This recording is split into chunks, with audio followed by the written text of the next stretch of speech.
Hello student, good morning. आज हम देखिए क्लास 7 का विज्ञान पार्ट 8, जिसका नाम आप लोगों में कितना बार बता चुकी हूँ, जलवायु एवं अनुकूलन।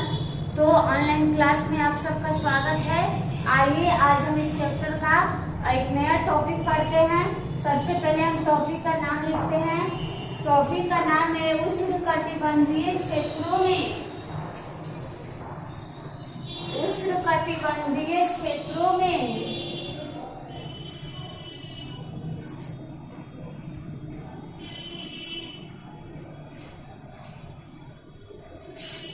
उष्णकटिबंधीय क्षेत्रों में जंतुओं में अनुकूलन। उष्णकटिबंधीय क्षेत्रों में जंतुओं में अनुकूलन।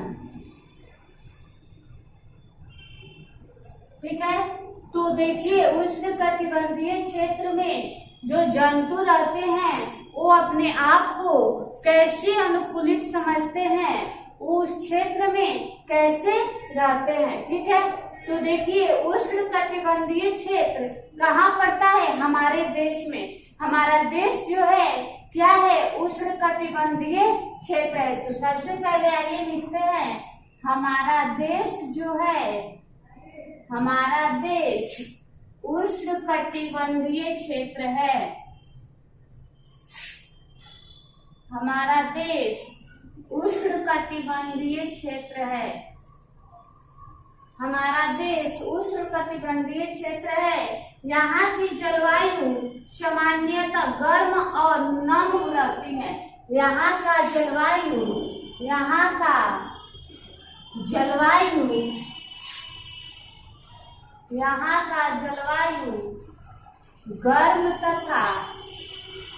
गर्म तथा नम होता है। यहाँ का जलवायु गर्म तथा नम होता है। कहाँ का? हमारे देश का, जिसके कारण यहाँ के वर्षा वन घने पेड़ों से भरे रहते हैं। ठीक है, यहाँ जैव विविधता भी काफी पाई जाती है और हमारे देश में जैव विविधता काफी मात्रा में पाया जाता है। और हमारे देश में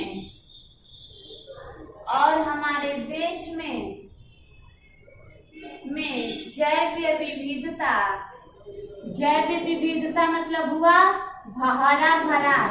जैव विविधता काफी मात्रा में पाया जाता है। जैव विविधता काफी मात्रा में पाया जाता है। जैव विविधता काफी मात्रा में पाया जाता है। जलवायु और विशिष्ट भौगोलिक परिस्थिति के कारण भारत में कई जगहों पर विशेष और अधिक जैव विविधता पाई जाती है। इसे बायोडायवर्सिटी हॉटस्पॉट माना जाता है। ठीक है, इनके कुछ उदाहरण हैं, नदा देवी, नीलगिरी मंडल, पश्चिम तटीय सरहदी और उत्तर पूर्वी हिमाचली क्षेत्र। देखिए सबसे बड़ी बात उष्णकटिबंधीय मतलब होता है वैसा स्थान या वैसा जगह जहाँ पे हरा भरा दिखाई दे, यानी अत्यधिक मात्रा में पेड़ पौधे, घने जंगल हो, वही क्या है? उष्णकटिबंधीय क्षेत्र है। तो हमारा देश जो है उष्णकटिबंधीय क्षेत्र है। यहाँ का जलवायु गर्म तथा नम होता है। गर्मी भी होती है और ठंडी भी होता है, जिसके कारण पौधे ज्यादा सूखते भी नहीं है और ज्यादा उगते भी नहीं है। यानी पौधे क्या होते हैं? हमेशा हरे भरे रहते हैं। ठीक है, नम होता है और हमारे देश में जैव विविधता काफी मात्रा में पाया जाता है। ठीक है, काफी मात्रा में पाए जाने के कारण क्या होता है कि हमारे देश में जैव विविधता काफी मात्रा में पाया जाता है, इसलिए इसे बायोडायवर्सिटी हॉटस्पॉट कहा जाता है। इसलिए इसे बायोडायवर्सिटी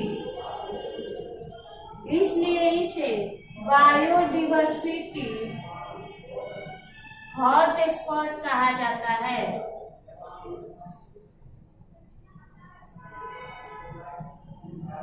इसलिए इसे बायोडायवर्सिटी हॉटस्पॉट कहा जाता है। क्यों? क्योंकि हमारे देश में अधिक मात्रा में जैव विविधता पाई जाती है, इसलिए इसे बायोडाइवर्सिटी हॉटस्पॉट कहा जाता है। ठीक है, आइए इसको मिटाते हैं और इसके आगे लिखते हैं क्या कर रहा है।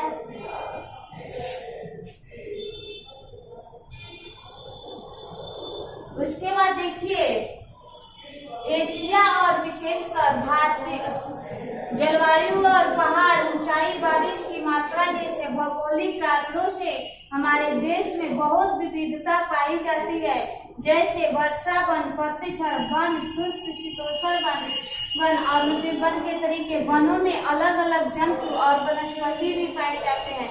इसे जैव विविधता क्यों कहा जाता है? क्योंकि जैव विविधता इसे क्यों कहा जाता है? क्योंकि हमारे देश में जो है वर्षा वन, पतझड़,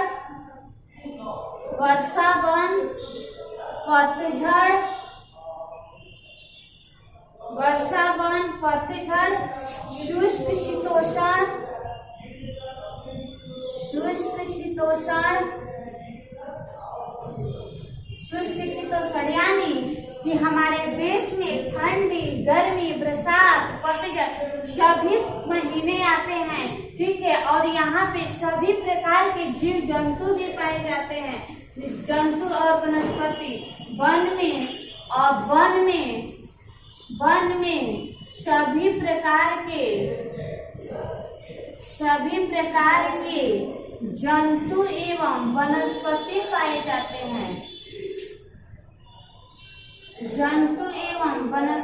पाए जाते हैं। ठीक है, इसे जैव विविधता क्यों कहा जाता है?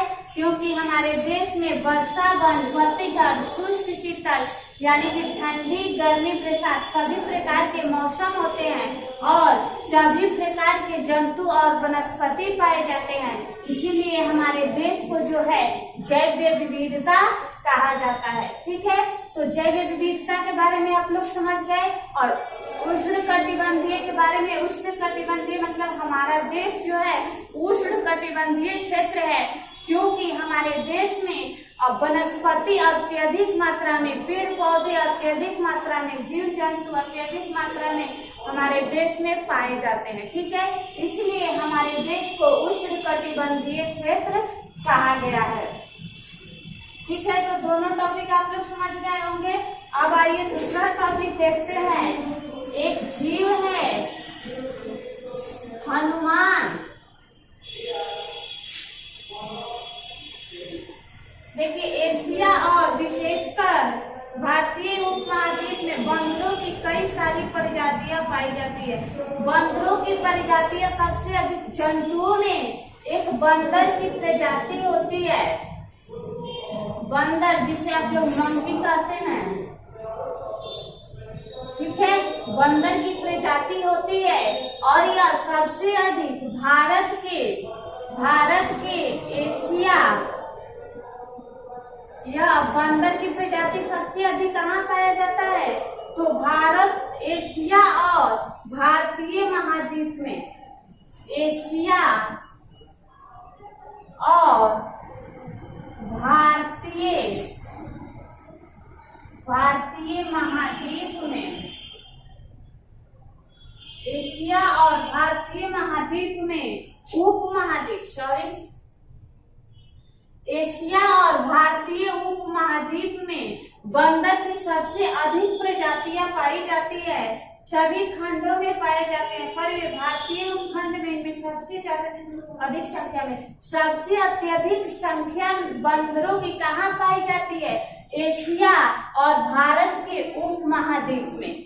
एशिया और भारत के उपमहाद्वीप में बंदर की सबसे अधिक जनसंख्या पाई जाती है। किस जंतु की? बंदर जंतु की प्रजाति सबसे अधिक एशिया और भारत के उपमहाद्वीप में होता है। हनुमान लंगूर या भारतीय बंदरों में सबसे अधिक पाया जाता है और बंदर में एक हनुमान लंगूर नाम का बंदर होता है। हनुमान लंगूर नाम का बंदर होता है जो सबसे अधिक मात्रा में भारत के उपमहाद्वीप में पाया जाता है। यह बंदर कन्याकुमारी से हिमालय के फुट हिल तक और राजस्थान के रेगिस्तान के उत्तर पश्चिम की घनी वर्षा वनों तक सभी क्षेत्रों में पाया जाता है। विभिन्न जगह पर कुछ स्थानीय विभिन्नताएं होती हैं, पर मुख्यतः यह काले एवं हल्के काले होते हैं। और इस बंदर का रंग कैसा होता है? काला होता है। ठीक है, काले होते हैं। इनके लंबे हाथ तथा बहुत लंबी पूंछ, छोटा अंगूठा और लंबे पैर होते हैं। वर्षा वनों में जीवित रहने के लिए यह पूर्णतः अनुकूलित हैं। और ये बंदर की प्रजाति जो है एशिया और उपमहाद्वीप में ही सबसे अधिक पाई जाती है। क्यों? क्योंकि यहाँ पे जो है ठंडक रहता है और बहुत घने जंगल रहते हैं, जिसमें बंदर की प्रजातियां जो है अपने आप को अनुकूलित समझती है। अपने आप को अनुकूलित यानी सुरक्षित, किसी प्रकार का दिक्कत प्रॉब्लम नहीं होता है। इसीलिए सबसे अधिक एशिया और भारत के उपमहाद्वीप में बंदरों की संख्या पाई जाती है। ये तरह तरह के चीजें खाते हैं। कोई विशेष पोषण न होने के कारण सभी तरह के जंगलों में जिंदा रह सकते हैं। इनका खाना मुख्यतः फल फूल। आप लोग को तो पता होगा कि बंदर क्या खाते हैं, पेड़ पौधों की पत्तियां सब कुछ खाते हैं। ठीक है, लंबी पूंछ उपयुक्त साबित होती है। ये 4 पैरों पर चलते हैं। कूदना पसंद है। एक टहनी से दूसरी टहनी पर आसानी और तेजी से चले जाते हैं।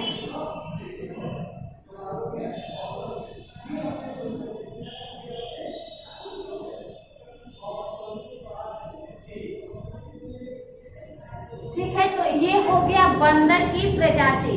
बंदर जो है सबसे अधिक एशिया और भारत के उपमहाद्वीप में पाए जाते हैं। इनका रंग काला होता है। इनमें सबसे अधिक प्रजाति हनुमान लंगूर नामक बंदर की पाई जाती है। इनकी पूंछें जो है बड़ी होती है, इनके पैर जो है लंबे होते हैं और ये एशिया और उपमहाद्वीप में अपने आप को सुरक्षित इसलिए समझते हैं क्योंकि वहाँ पे बहुत घना जंगल और पेड़ पौधा रहता है, जिससे वे अपने कंद मुंद फल खाते हैं और अपने आप को अनुकूलित समझते हैं। ठीक है, तो वहीं पे उनका पालन पोषण और भोजन हो जाता है। ठीक है, उसी प्रकार एक और जीव है एशियाई हाथी। आइए पहले इसको मिटाते हैं, उसके बाद फिर हम एशियाई हाथी के बारे में पढ़ते हैं। देखिए, एक लास्ट टॉपिक है, उसके बाद ये आपका चैप्टर खत्म हो जाएगा। एशियाई हाथी के बारे में थोड़ा सा आप पढ़ लीजिए। एशियाई हाथी जो है यह जंतु प्रमुख रूप से घास खाता है और यह भी जो है कहाँ पाया जाता है? भारत में ही पाया जाता है एशियाई हाथी।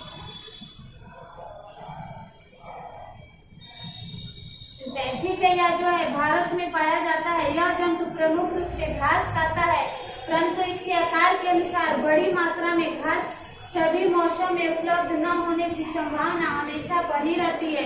उनके विशाल आकार और लंबी सूंड के कारण यह वृक्षों की बड़ी ऊंचाई टहनी को खा जाते हैं। देखिए, हाथी के कान बड़े, कान की यहाँ त्वचा पतली होती है। इस हाथी के कान जो हैं बहुत बड़े होते हैं, जिसके कारण हम इन्हें पहचान जाएंगे कि ये एशियाई हाथी हैं। ठीक है, तो एशियाई हाथी के बारे में देखिए। ये एशियाई हाथी जो है सबसे अधिक एशिया में पाया जाता है, जो कि भारत में। ठीक है, इनके कान बहुत बड़े होते हैं और ये लंबे लंबे घासों को खाते हैं और उन्हीं घासों को खाने के लिए अपने आप को अनुकूलित समझते हैं। ठीक है, तो आज ये चैप्टर आपका खत्म हो गया। कल नहीं, मंडे को हम लोग इस चैप्टर का अभ्यास करेंगे, क्वेश्चन आंसर देखेंगे। तो आज का क्लास इतना ही। ओके, धन्यवाद।